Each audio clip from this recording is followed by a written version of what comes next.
છો તમે બધા? આશા રાખું છું કે તમે સૌ એકદમ મજામાં હશો. ઘરશાળા બુનિયાદી શિક્ષણ વિભાગની ઘરશાળા બુનિયાદી YouTube ચેનલ પર હું લખાણી હિનલ આપ સૌ વિદ્યાર્થી મિત્રોનું હાર્દિક સ્વાગત કરું છું. મિત્રો, ગયા લેક્ચરમાં આપણે ધોરણ 6 વિષય વિજ્ઞાનમાં ચેપ્ટર નંબર 8 શરીરનું હલનચલન તેના વિશે અભ્યાસ કરતા હતા કે જેમાં આપણે આપણું એક અભૂતપૂર્વ અંગ કે જેને કરોડરજ્જુ કે મેરુદંડ એવું નામ આપ્યું હતું તેના વિશે ડીપમાં ચર્ચા કરેલી કે આ કરોડરજ્જુ છે એ એક મોટું હાડકું પરંતુ અનેક નાના નાના હાડકાઓ જોડાઈને આખી મણકા જેવી રચના જે છે એ કરે છે. અને આ કરોડરજ્જુ છે એ લગભગ તમામ હાડકાઓના ટચમાં રહેતું હોય છે. કરોડરજ્જુ પછી આપણે વાત કરી સ્તંભાસ્થિ અને નિતંબાસ્થિ વિશે. આ સાથે સાથે આપણે છેલ્લે એ પણ જોયું કે આપણા શરીરના કંકાલમાં અમુક હાડકાઓ એવા છે કે જે હાડકાઓ તો છે પરંતુ અન્ય બીજા હાડકાની જેટલા મજબૂત નથી અને તેને આપણે વાળી પણ શકીએ છીએ. અને આ હાડકાને આપણે નામ આપ્યું હતું કોમલાસ્થિ અથવા તો અસ્થિ કુર્ચા. એનું એક સરસ મજાનું ઉદાહરણ હતું એ આપણા કાનના હાડકા કે જે અત્યંત કોમળ છે અને વળી શકે તેવા હાડકાઓ છે. એના પછી આપણે ધીરે ધીરે જોવાનું જતા હતા પ્રાણીઓના હલનચલન વિશે, પ્રાણીઓની ચાલ વિશે.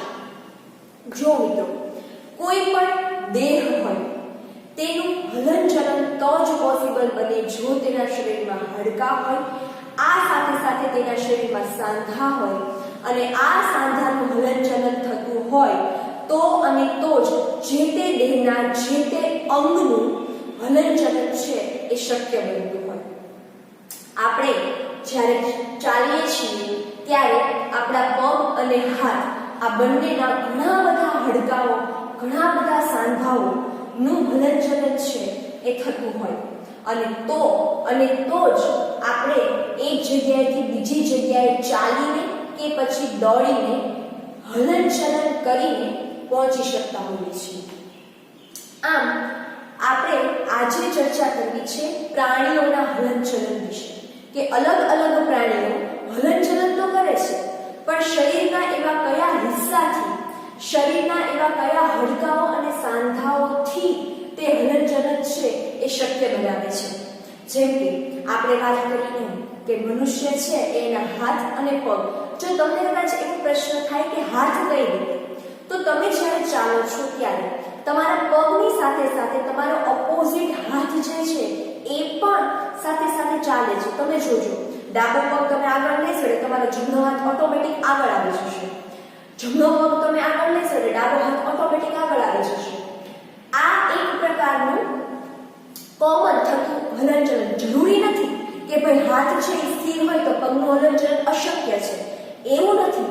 પણ આ એક રૂટીન આપણી લાઈફ સાથે સંકળાયેલો એક ભાગ છે કે ભાઈ રૂટીન છે, કોમન છે. આપણે ચાલીએ છીએ, ડાબા પગ સાથે જમણો પગ, જમણા પગ સાથે ડાબો હાથ એ ઓટોમેટિક આગળ આવી જતો હોય છે. તો હાથ પગનું હલનચલન છે એ તેના સાંધાઓ અને હાડકાઓના હલનચલન મારફતે થતું હોય છે. તો ચાલો આજે જોઈએ અમુક પ્રાણીઓ વિશે કે તેનું કયા હિસ્સાથી, કયા હાડકાઓના હલનચલનથી તેનું આખું શરીર જે છે એ એક જગ્યાએથી બીજી જગ્યાએ પહોંચી શકે છે. આપણે વાત કરીએ અળસિયાની. તમે મિત્રો અવારનવાર અળસિયાને જોતા હશો. તેમાં પણ ખાસ ચોમાસાની ઋતુમાં અળસિયા તમને તમારા ઘરમાં કદાચ પણ નજરે પડતા છે. ઘરમાં એટલે તમારા ઘરે જો કોઈ વૃક્ષો કે એવું કશું હોય તો તેના ક્યારામાં કે એમાં તમે અળસિયું જોઈ શકો. અળસિયું છે એના પહેલા તો આપણે શરીરની વાત કરીએ કે એનું શરીરનું બંધારણ, એનું સ્ટ્રક્ચર જે છે એ શેનું બનેલું છે.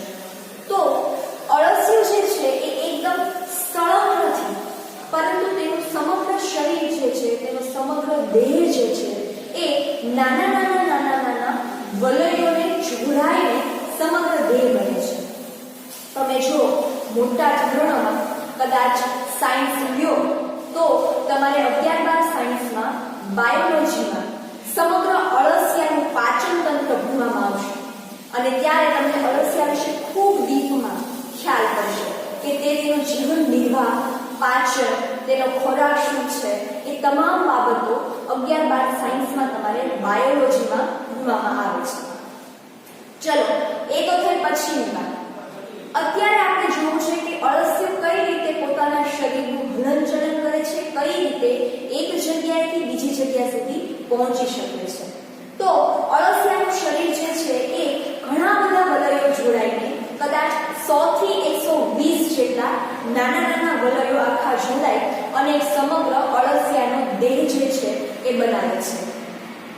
અળસિયાના શરીરમાં હાડકાં હોતા નથી, પરંતુ હા, તેના શરીરમાં સ્નાયુઓ જે છે એ અસ્તિત્વ ધરાવે છે અને આ સ્નાયુઓના સંકોચન અને વિકોચનથી અળસિયું જે છે એ હલનચલન કરી શકે છે. કઈ રીતે? તો કે પહેલા તો જ્યારે અળસિયું જમીન પર સ્થિર હોય છે ત્યારે તે તેના પશ્વ ભાગને એટલે કે પાછળના ભાગને એકદમ જમીન સાથે ચોંટાડી દે છે અને તેના આગળના ભાગને થોડું વિસ્તરણ કરાવે છે. આ વિસ્તરણ થઈ જાય પછી તે તેના આગળના ભાગને જમીન સાથે ચોંટાડી દે છે અને પાછળના ભાગને વિસ્તરણ પમાડી અને આગળ તરફ ધકેલો મારે છે અને આ રીતે અળસિયું થોડું એવું આગળ વધે છે અને આમ વારંવાર આ પ્રક્રિયા રિપીટ કરવાથી અળસિયું જે છે એ હલનચલન કરી એક સ્થાનેથી બીજા સ્થાને પહોંચી શકે છે. આપણને દરેકને ખ્યાલ છે કે અળસિયાની જે ચાલવાની ગતિ છે એ ધીમી હોય છે. અળસિયું જે છે એ બંને સાઈડ ચાલી શકે છે. આગળની સાઈડ પણ ચાલી શકે છે, પાછળની સાઈડ પણ ચાલી શકે છે. એટલે જ્યારે જે સાઈડ જવું હોય ત્યારે જે તે સમયે જે દિશામાં જવું છે તે દિશાની પાછળનો જેનો દેહનો વિસ્તાર છે તેને પેલા જમીન સાથે એકદમ ચોંટાડી દેશે એટલે કે ત્યાં એના સ્નાયુઓનું સંકોચન કરી દેશે. પછી એના આગળના ભાગને વિસ્તરણ પમાડી અને થોડો છૂટો મૂકી દેશે અને પછી આગળના ભાગને એકદમ જમીન સાથે ચોંટાડી એટલે કે ત્યાંના સ્નાયુઓનું સંકોચન કરાવી અને પશ્વ ભાગ જે છે એ વિસ્તાર પમાડશે, એના સ્નાયુઓનું વિસ્તરણ કરાવશે અને આ રીતે અળસિયું જે છે એ એક સ્થાનેથી બીજા સ્થાને જઈ શકશે. અને આ કાર્યમાં તેના શરીરની દરેક સાઈડ એક નાના વાળ જેવા અસંખ્ય વજ્ર કેશો આવેલા હોય છે કે જે સ્નાયુઓ સાથે જોડાયેલા હોય છે અને સ્નાયુને હલનચલન કરાવવામાં મદદરૂપ થતા હોય છે. આ સાથે સાથે અળસિયાની જ વાત કરીએ છીએ ત્યારે આટલું આપણે ખાસ યાદ રાખીએ કે અળસિયાનો ખોરાક જે છે એ માટી છે. અળસિયું જે છે એ માટીને પોતાના ખોરાક તરીકે ગ્રહણ કરે છે અને અપાચિત ખોરાકને તેના મળદ્વાર વાટે બહાર કાઢે છે અને આ મિત્રો આપણા માટે ખૂબ એવું સારું ફળદ્રુપ કહી શકાય એવું ખાતર છે એ આ અળસિયું બનાવે છે. આપણે અગાઉ પણ ભણી ગયા કે ભાઈ આ ખાતરને વર્મી કમ્પોસ્ટ ખાતર કહેવાય અથવા તમારે આગળ ભણવામાં આવશે કે અળસિયા દ્વારા જે આ માટી જે મળદ્વાર વાટે બહાર કાઢે છે એ વર્મી કમ્પોસ્ટ ખાતર કહેવાય કે જે એકદમ કુદરતી નેચરલ ખાતર છે અને જમીનને ખૂબ જ ફળદ્રુપ બનાવે છે એ પ્રકારનું ખાતર છે. અળસિયા પછી આપણે જોઈએ ગોકળગાય વિશે. ગોકળગાય પણ તમે લગભગ દરેકે જોયેલી હોય છે અને એ પણ ચોમાસાની સિઝનમાં ખાસ આપણા ઘરમાં અચૂક નજરે પડે છે. તો અગેન ગોકળગાયમાં પણ સ્ટાર્ટિંગમાં આપણે તેના શરીર રચના વિશે ચર્ચા કરીએ કે ગોકળગાયનો દેહ શેનો બનેલો છે. જેવી રીતે અળસિયાનું શરીર જે છે એ ઘણા બધા વલયો ભેગા થઈને બનાવતું હતું તેવી રીતે ગોકળગાય જે છે એનો દેહ કઈ રીતેનો હોય છે એ જોઈએ. ગોકળગાય જે છે એની ઉપર તમે એક ગોળ કંઈક રચના જે છે એ જોઈ શકશો. તમે નેટ પર ગોકળગાયનો ફોટો પણ જો સર્ચ કરશો, ઇવન નેટમાં નહીં આપણા પાઠ્યપુસ્તકમાં જ પેજ નંબર 73 પર ગોકળગાયનો ફોટો તમને આપેલો છે. તેના પર એક ગોળ વલય જેવી રચના છે એ જોવા મળે છે. આ ગોળ જે છે એને નામ છે કવચ. આ કવચ જે છે એ સમગ્ર ગોકળગાયના દેહને રક્ષણ પૂરું પાડે છે. હા, આ કવચ જે છે એ તેના હલનચલનમાં કોઈ ફાળો ભજવતી નથી. એટલે કે હલનચલન કરાવવા માટે આ કવચ જે છે એ કોઈ જાતની મદદ આ ગોકળગાયના દેહને કરતું નથી. જેમ જેમ ગોકળગાય આગળ વધે છે તેમ તેમ આ કવચ પણ તેની સાથે સાથે આગળ વધે છે.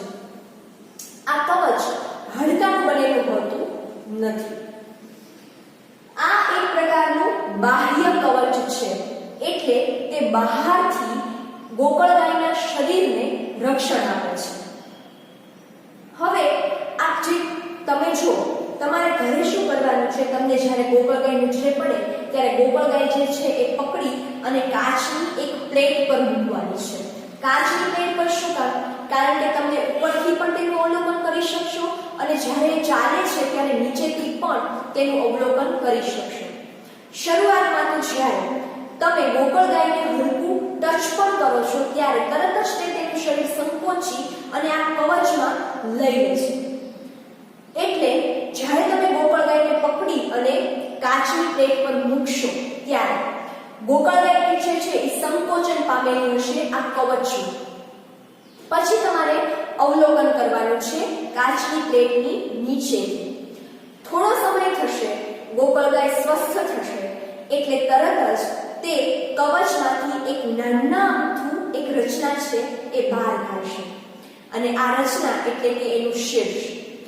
પહેલા તો આ કવચમાંથી નાનું અમથું એનું મજબૂત કહી શકાય એવું શીર્ષ બહાર કાઢશે અને ધીરે ધીરે ધીરે આખી ગોકળગાય જે છે એ વિસ્તરણ પામશે, કવચમાંથી બહાર આવશે. ગોકળગાયનું શરીર પણ હાડકાનું બનેલું નથી, પરંતુ હા, અળસિયાને વજ્ર કેશો હતા, તેને પગ નહોતા. પગની જેવું થોડું કામ આપતા હતા, હલનચલનમાં મદદ કરતા હતા, પરંતુ ગોકળગાયને તો પોતાને તેના મજબૂત સ્નાયુઓના બનેલા પગ હોય છે. ધીરે ધીરે તેના શરીરમાંથી તે આ પગ પણ બહાર કાઢે છે અને આ મજબૂત પગ વડે તે એક સ્થાનેથી બીજા સ્થાને ચાલવાનું શરૂ કરે છે, ગતિ કરે છે. તમારે એ પણ સાથે સાથે માર્ક કરવાનું છે કે અળસિયાની ગતિ જે છે એ ઝડપી છે કે ગોકળગાયની ગતિ છે એ ઝડપી છે. તમને કદાચ ખ્યાલ પડશે, અથવા તો તમે કદાચ કહેવતો પણ સાંભળી હશે કે તારી સ્પીડ તો ગોકળગાય છે. એટલે અળસિયાની સાપેક્ષે ગોકળગાયની જે સ્પીડ છે એ અત્યંત ધીમી છે. સૌથી ધીમે આ ગોકળગાય છે એ સૌથી ધીમું હલનચલન છે એ કરે છે. સૌથી ધીમી ગતિ એ ગોકળગાયની ગતિ છે. તો અત્યાર સુધી આપણે બે પ્રાણીઓ વિશે ભણ્યા, અળસિયાની ગતિ અને ગોકળગાયની ગતિ. ચાલો જોઈએ હવે આગળનું કયું પ્રાણી છે. હવે આપણે જોવાનું છે વંદા વિશે. વંદાનું શરીર કેવું છે, તેની દેહ રચના કેવી છે અને તેનું હલનચલન કઈ રીતનું છે. વંદો એ પણ લગભગ દરેકે જોયેલો, દરેકના ઘરમાં હોય જ એવું તમે અવલોકન કરેલું હશે એવું માનીએ તો વંદો જે છે એ જમીન પર પણ ચાલે છે અને તમને ખ્યાલ હોય તો તે હવામાં ઉડે પણ છે. ઘણીવાર જો તમે એને છંછેડો તો એ ઉડીને એક જગ્યાએથી બીજી જગ્યાએ પણ જતો રહેશે અને જો ઘણીવાર તમે એને સાવલીથી કેમ કંઈક આઘો કરો તો એ સ્પીડમાં ચાલીને પણ એક જગ્યાએથી બીજી જગ્યાએ પહોંચી જશે. તો આ એક જીવ એવું છે કે જે બે પ્રકારનું હલનચલન કરે છે, જમીન પર ચાલવાનું પણ અને હવામાં ઉડવાનું પણ. વંદાનો જે સમગ્ર દેહ છે એ એક સરસ મજાના મજબૂત બાહ્ય કંકાલ વડે રક્ષાયેલો હોય છે. શરીર કઠણ બાહ્ય કંકાલ વડે ઢંકાયેલું. આ કંકાલમાં વિવિધ એકમોના સાંધાઓ હોય છે. જો અત્યાર સુધીના બે સજીવો આપણે જોયા, અળસિયું અને ગોકળગાય, તેમાં સાંધાઓની કોઈ જાતની ચર્ચા નહોતી. એટલે કે તેનું શરીર માત્ર સ્નાયુઓથી જ બનેલું છે અને તેમાં કોઈ પણ પ્રકારના સાંધા છે એ અસ્તિત્વમાં નહોતા, પરંતુ આ વંદો જે છે એના શરીરના એટલે કે આ બાહ્ય કંકાલના અમુક એકમો જે છે એ એકબીજા સાથે જોડાય છે ત્યારે ત્યાં સાંધાની રચના કરે છે અને આ સાંધા જે છે એ તેને આગળ ચાલવામાં મદદરૂપ થતા હશે. આ કંકાલમાં વિવિધ સાંધાઓ હોય છે જેને કારણે ગતિ શક્ય બને છે, એટલે કે આ સાંધાઓના હલનચલનને કારણે ગતિ છે એ શક્ય બનતી હોય છે. પીઠના ભાગે બે જોડ પાંખ પણ હોય છે. જુઓ, અત્યાર સુધી કદાચ તમે એ માનવું નહીં કર્યું હોય કે વંદાને 3 જોડ પગ એટલે કે ટોટલ 6 પગ હોય છે અને બે જોડ પાંખ એટલે કે ટોટલ 4 પાંખો હોય છે. સ્વાભાવિક છે કે તે જ્યારે જમીન પર ચાલે છે ત્યારે પગનો ઉપયોગ કરશે અને તે જ્યારે હવામાં ઉડે છે ત્યારે તેની પાંખોનો ઉપયોગ કરશે. ચાલવા માટે થઈને તેને 3 જોડ પગ હોય છે એટલે કે ટોટલ 6 પગ અને ઉડવા માટે તેને 2 જોડ પાંખો એટલે કે ટોટલ 4 પાંખો છે એ હોય છે. પીઠના ભાગેથી તેની પાંખો નીકળતી હોય છે અને નીચે પેટના ભાગેથી તેના પગ નીકળતા હોય છે. વિશિષ્ટ સ્નાયુઓ હોય છે કે જે તેને ચાલવામાં ખૂબ જ મદદ કરે છે. વિશિષ્ટ સ્નાયુઓ છે એ શરીરના વક્ષ ભાગે એટલે કે આગળના ભાગે જ્યાં તેના પગ છે ત્યાં અને ત્યાંના એકમોના જે સાંધાઓ છે ત્યાં વિશિષ્ટ પ્રકારના સ્નાયુઓને હિસાબે તેની ચાલવામાં છે એ મદદ મળે છે. અને જ્યારે તેને ઉડવાનું થાય છે ત્યારે તેના પૃષ્ઠભાગે એટલે કે પાછળના ભાગે પાંખોના સાંધાઓમાં રહેલા સ્નાયુ જે છે એ તેને ઉડવામાં મદદ કરે છે. તો આ વાત થઈ વંદાની. તો હવે આપણે ટોટલ 3 પ્રાણી શીખ્યા: અળસિયું, ગોકળગાય અને વંદો. યાદ રાખવાનું છે કે અળસિયું અને ગોકળગાયમાં અત્યાર સુધી સાંધાની વાત નહોતી. સાંધાની વાત સ્ટાર્ટ થશે વંદાથી. અને હા, આ પણ પરીક્ષામાં એમસીક્યુમાં પૂછાઈ શકે કે વંદાને કેટલા જોડ પાંખ છે, કેટલા જોડ પગ છે. તો પગ છે એ 3 જોડ છે, પાંખ છે એ 2 જોડ છે. એના પછી આગળ આપણે વાત કરવી છે પક્ષીઓ વિશે. જુઓ મિત્રો, અત્યાર સુધીના જેટલા પ્રાણીઓ ભણવામાં આવ્યા છે અને આગળ પણ હજુ આપણે જે 2 પ્રાણીઓ વિશે અભ્યાસ કરશું, તમામ પ્રાણીઓ એવા છે કે જેને આપણે અત્યાર સુધીમાં ક્યાંક ને ક્યાંક તો જોયા હોય અને જોયા જ હોય. માટે આપણને યાદ રાખવા પણ ખૂબ સરળ પડશે. હા, અમુક નાની ટેકનિકલ બાબતો જે છે એ તમારે ખાલી યાદ રાખવી પડશે. બાકી તમને એના વિશે લખવાનું કે તો લગભગ તમને બધું જ લખતા આવડે. ચાલો જોઈએ પક્ષીઓ વિશે.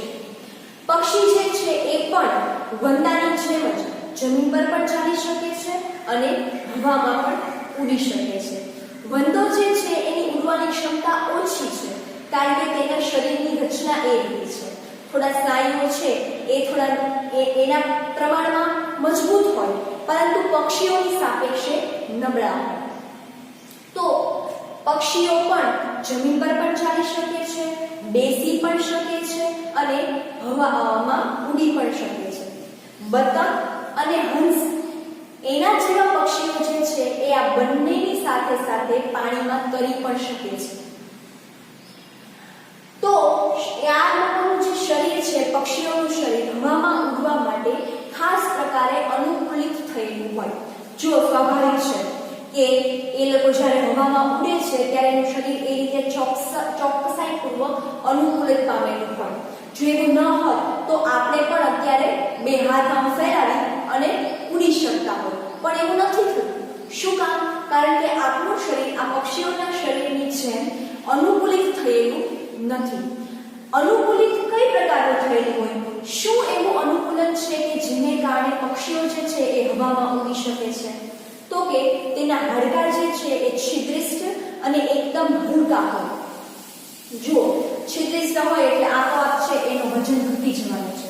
હવામાં જ્યારે ઉડવાનું થાય ત્યારે એટલું હલકું ફૂલકું શરીર હોય કે જે હવા જે છે એ આપણું વજન સહન કરી શકે તો અને તો જ હવામાં છે એ કોઈ પણ દેહ ઉડી શકે. જેમ કે પાતળું એવું પીછું છે એ હવામાં ઉડાડીએ તો ઉડે છે પોલિથીન બેગ છે એમાં હવા ભરાઈ અને ઉડાડીએ તો એ ઉડે છે, ફુગ્ગો છે એ ઉડે છે. શું કામ? વજનમાં ખૂબ હલકો છે, તેનું વજન જે છે એ હવા ઉછળી શકે છે, માટે આ જે વસ્તુઓ છે એ ઉડતી હોય છે. તો હવામાં ઉડવા માટે પક્ષીઓના જે હાડકાં છે એ છિદ્રિષ્ઠ એટલે કે કાણાવાળા અને પ્રમાણમાં ખૂબ હલકા હોય છે. આ સાથે સાથે તેના પશ્ચ ઉપાંગ એટલે કે પાછળના પગ જે છે એ ચાલવા માટે અને બેસવા માટે અનુકૂલિત થયેલા હોય. જુઓ, ચાલવા માટે તો બરાબર છે, પરંતુ જ્યારે પક્ષીઓ ડાળીઓ પર બેસે છે ત્યારે તે તેના પગને આમ વાળી અને એકબીજામાં લોક કરી દે છે. કારણ કે પક્ષીઓ જ્યારે વૃક્ષ પર બેઠા હોય ત્યારે બેઠા બેઠા જ ઊંઘી જતા હોય છે. શા માટે તે ઊંઘમાં નીચે પડી જતા નથી? એવો ક્યારે વિચાર આવ્યો છે? આપણે તો હજુ પણ આજની ઘડીએ જ્યારે બેડ પર સૂતા હોઈએ તો ઊંઘમાં નીચે કપડી પડતા હોઈએ છીએ, પરંતુ પક્ષીમાં આવું થતું નથી. તે ક્યારેય એવું નથી બન્યું કે પક્ષી છે એ ભર ઊંઘમાં હોય અને ડાળી પરથી નીચે પડ્યું હોય. કારણ કે તેના જે પશ્ચ ઉપાંગો જે છે, એના જે પંજા છે એ રીતે અનુકૂલિત થયેલા હોય છે કે જ્યારે ડાળી પર બેસે છે ત્યારે એકદમ મજબૂતાઈથી લોક કરી દે છે. અને આ માટે તેના પશ્ચ ઉપાંગના સ્નાયુઓ જે છે એ ખૂબ જ મજબૂત હોય છે. એના અગ્ર ઉપાંગો એટલે કે આગળના જે હાથ છે એ પાંખમાં રૂપાંતરિત થયેલા હોય છે. આપણે કેમ નીચેના પગ છે, જો તમે કદાચ આગળના ધોરણમાં ભણશો ને એમ તમને ખ્યાલ આવશે કે આ તમામને આપણે ઉપાંગો કહેવાય. હાથ પણ ઉપાંગ છે, પગ પણ ઉપાંગો છે, પરંતુ જેમ જેમ તેને પૃથ્વી પર જે રીતે વસવાનું થાય તે રીતે તે તેના ઉપાંગોને અનુકૂલિત કરતા હોય. જેમ કે આ પક્ષીમાં જ જોયું, પક્ષીમાં પશ્ચ ઉપાંગો જે છે એ પગ છે જે ચાલવામાં અને બેસવામાં મદદરૂપ થાય છે, જ્યારે આગળના ઉપાંગો જે છે એ પાંખમાં રૂપાંતરિત છે કે જે તેને ઉડવામાં મદદ કરે છે. અગ્ર ઉપાંગ રૂપાંતરિત થઈ પાંખ બનાવે છે. ખભાના જે હાડકાં છે એ ખૂબ મજબૂત હોય છે.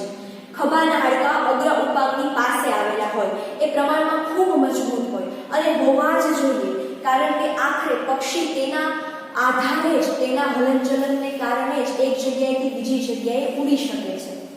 મિત્રો, આ તો આપણા આસપાસ જે પક્ષીઓ છે એ તો બહુ નાનું અંતર કાપે છે, પરંતુ તમને જો ખ્યાલ હોય તો આપણા દેશમાં ઘણા બધા એવા પક્ષીઓ જે છે કે જે દેશોના દેશો માઇલો અંતર કાપીને એક જગ્યાએથી બીજી જગ્યાએ આવે છે. પ્રવાસી પક્ષીઓ જેને કહેવાય.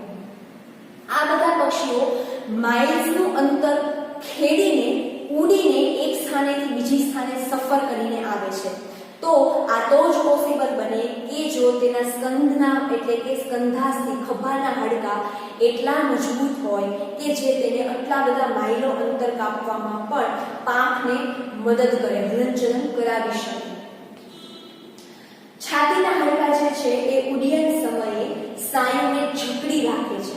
ખૂબ ઇમ્પોર્ટન્ટ છે આ છાતીના હાડકાં, કારણ કે તે સમગ્ર શરીરને આમ એકદમ સંકુચિત કરી નાખે છે કે જેથી કરીને ઉડવામાં પક્ષીને પૂરતો વેગ મળે.